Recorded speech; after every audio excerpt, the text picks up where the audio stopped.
बात मुझे ये कहना है कि पहले यहाँ ये जो यहाँ बहुत सारे दोस्त बैठे हैं जिनका कम्युनिस्ट पार्टी के साथ दूर दूर का ताल्लुक नहीं है। यहाँ हमारे एक सीपीएम के साथी भी आए हैं। मुझे लगता है उसको सीपीएम दोहराना नहीं चाहिए था। उसको किसान एज ए किसान, चाहे वो सीपीएम के साथ हमारा चचेरा भाई है, वो उसको तो किसान की हैसियत से हम यहाँ बात करनी थी। कई जलसे जुलूस भी किसान सभा के नाम पर किए हैं, लेकिन उन दिनों मुझे लगता है किसान तबका को बहुत ही छोटे छोटे मसाइल दरपेश थे, लेकिन आज हमें मसाइल का अंबार पड़ा हुआ है। सबसे पहली बात जो है, अखिल भारतीय किसान सभा का राष्ट्रीय सम्मेलन नागपट्टनम में 15, 16, 17 अप्रैल को हो रहा है। उसके पहले सभी राज्यों में किसान संगठनों की कॉन्फ्रेंसेस हो रही है। कश्मीर के किसानों के मुद्दों के ऊपर बहस करते हुए कश्मीर के किसान सभा की राज्य इकाई अपना आंदोलन और नीति, संगठन की नीति यहाँ पर तय करेगी। यहाँ पर राज्य सरकार कायम हो चुकी है, लेकिन केंद्र सरकार ने पूरी स्टेटहुड नहीं दी गई है। एक तो सबसे अहम बात है कि कृषि जो है ये स्टेट का सब्जेक्ट है। किसानों की सही तरक्की करना है तो राज्यों को अधिकार दिए बगैर कृषि की प्रगति नहीं हो सकती। और केंद्र सरकार हमारे किसानों को के साथ एक आर्थिक जंग जैसा खेल खेल रही है।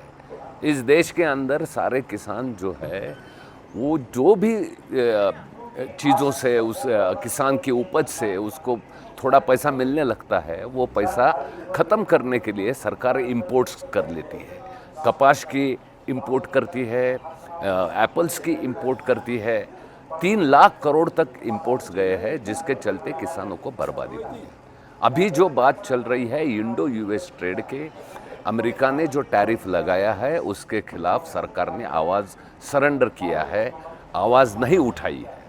अगर ये टैरिफ का सिलसिला जो है, हालांकि हम तो 0% इंपोर्ट ड्यूटी पर कपास इंपोर्ट कर रहे हैं। यहाँ पर जो है 5 लाख टन एप्पल्स इंपोर्ट करने की वजह से जो है हमारा कश्मीर का किसान बर्बाद हो रहा है। तो इसका जवाब अमेरिकी इंपीरियलिज्म का जवाब देना चाहिए, मुकाबला सरकार ने करना चाहिए। तीसरी बात जो है, यहाँ हमारे सारे देश के अंदर जो national policy framework on agriculture marketing जो थोपा जा रहा है, वो कश्मीर के किसानों को बर्बाद कर देगा।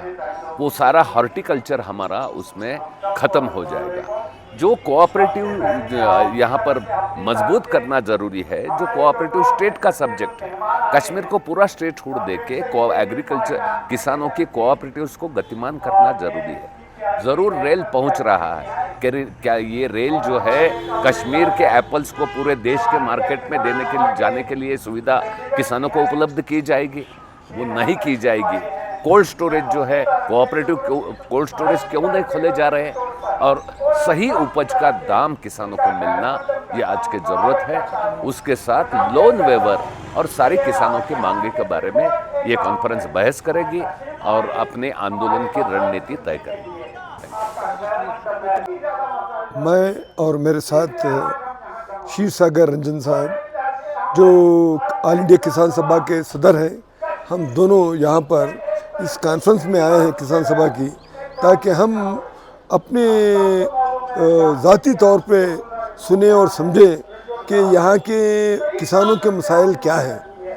चूँकि जो लोग खून पसीना एक कर रहे हैं उनको बराबर रोज़ी नहीं मिल रही है, और जब हुकूमत बार बार इसरार करती है कि हम किसानों के लिए और मज़दूरों के लिए जान तोड़ कोशिश कर रहे हैं, तो तमाम दुनिया को मालूम है कि कैसा किसान जो है ना, पंजाब से खाली एक जो अहम मसले को लेकर उठे थे कि मिनिमम सपोर्ट प्राइस, यानी अक़लियत तरीन जो है ना, कम से कम हमको उजरत मिलना चाहिए। तो उसके लिए उन्होंने कई महीने उसके लिए उन्होंने लगा दिए। दिल्ली को मार्च किया, सैकड़ों नहीं बल्कि लाखों की तादाद में, और आज भी हुकूमत की आंखें नहीं खुली हैं। एक तरफ किसानों के मसाइल हैं और खुसूसन कश्मीर के किसानों के मसाइल कुछ और ही हैं। चूँकि इनके साथ जो है ना खुल्लम खुल्ला जो है ना इंसाफ नहीं किया जा रहा है। जबकि अगर हम शिमला के वहाँ के जो सेब के जो किसान हैं उनके साथ जो हुकूमत की जो है ना जिस किस्म की सहूलतें हुकूमत दे रही है मार्केटिंग के लिए और उनकी फ़रोख्तगी के लिए, यहाँ पर बिल्कुल उल्टा हिसाब है। तो यहाँ पर कोल्ड स्टोरेज नहीं है, इनको बराबर मुआवजा नहीं मिल रहा है। हालांकि देखा जाए तो दुनिया के सबसे बेहतरीन अगर कहीं सेब है तो यहाँ का डिलीशियस सेब है। तो मैं भी हैदराबाद से हूँ, तो हम जब भी जाते हैं तो फ्रूट मार्केट में सबसे पहले कश्मीर का सेब के बारे में हम दरियाफ्त करते हैं। मगर जब हम यहाँ कर देखते हैं तो ये सेब उगाने वालों की जो हालत, उनकी जो तकलीफ़ है हमको सही नहीं जाती। जो जिस खेत से देखा को मैं सर न हो रोज़ी, जैसा कि अल्लामा इकबाल ने कहा, उस खेत के होश है गंदम को जला दो। तो हम नहीं चाहते कि होश है गंदम को जलाना। उनके साथ इंसाफ होना, उनके साथ मार्केटिंग होना, उनके जो है ना ट्रांसपोर्टेशन का इंतज़ाम होना और कोल्ड स्टोरेज का इंतज़ाम होना, तो वो नहीं होने की वजह से यहाँ का किसान बहुत मुसीबत में मुब्तला है। तो हम जो है ना अपनी तरफ से यही कहने के लिए आए हैं, चूँकि मैं दिल्ली हेडक्वार्टर में हूँ और दिल्ली में हेडक्वार्टर में रहने की वजह से जो मुख्तलिफ उमूर मैं अपने आँखों के सामने देख रहा हूँ, तो वो कहना बहुत मुश्किल है। जैसा पिछले 2-3 दिन पहले लोकसभा राज्यसभा में जो वफ़ की जो बिल मंजूर हुई है मनमानी तौर पे, तो जबकि इनको कोई दूसरे मजहबी उमूर में मदाखलत नहीं करते, सिर्फ मुसलमानों के मजहबी मदाखलत करने की क्या ज़रूरत है। अगर हुकूमत का अगर वहाँ पर कोई ये बात होती तो उसमें वो बार दखल अंदाजी देते। अरे जो लोग जो है ना मदारिस के लिए, अपनी आखिरत के लिए और मस्जिदों के लिए, मकबरों के लिए ज़मीन वक्फ़ी है, तो आपको कोई हक़ नहीं पहुँचता कि आप उसमें जो है ना मदाखलत करें। मदाखलत करते हुए और वहाँ पर गैर मुस्लिम लोगों को भी उसमें रखें। हमको कोई इतराज़ नहीं है अगर हिंदू औक़ाफ़ में भी आप मुसलमानों को, क्रिश्चनों को रखें, तो ऐसा कोई दूसरे जो मजहबों में जैसे गुरुद्वारा प्रबंधक कमेटी, क्या कोई एक हिंदू या कोई वो मुसलमान उसमें है? नहीं है। जब वहाँ पर किसी को दखल अंदाजी की इजाज़त नहीं है तो यहाँ पर ही दखल अंदाजी की क्या इजाज़त है? तो वो समझ रहे हैं कि हिंदू मुस्लिम डिवाइड करने की वजह से उनकी दुकान चमकेगी। मगर मुझे पूरी उम्मीद है हिंदुस्तान का जो इलेक्टोरेट है, वोटर है, बहुत बाशऊर है। चूँकि लास्ट टाइम पे हमने देखा जब मोदी ने कहा 400 पार, क्या हुआ? 220 से ज़्यादा पार नहीं कर सके। तो ये इनकी होशमंदी और दानिशमंदी है। तो मुझे पूरी उम्मीद है कि हिंदुस्तान की जो मेजॉरिटी है, जो हिंदुस्तान के सेकुलर ढांचे को मजबूत करना चाहती है, ये इनको मुंह तोड़ जवाब देंगे। तो मैं कश्मीर के आवाम से भी यही ख्वाहिश करूँगा कि अगर कुछ शोरिश पसंदी, कोई अलादगी पसंदी चलती है तो उसको जो है ना उसका जायज़ा लेकर उसको दूर करना।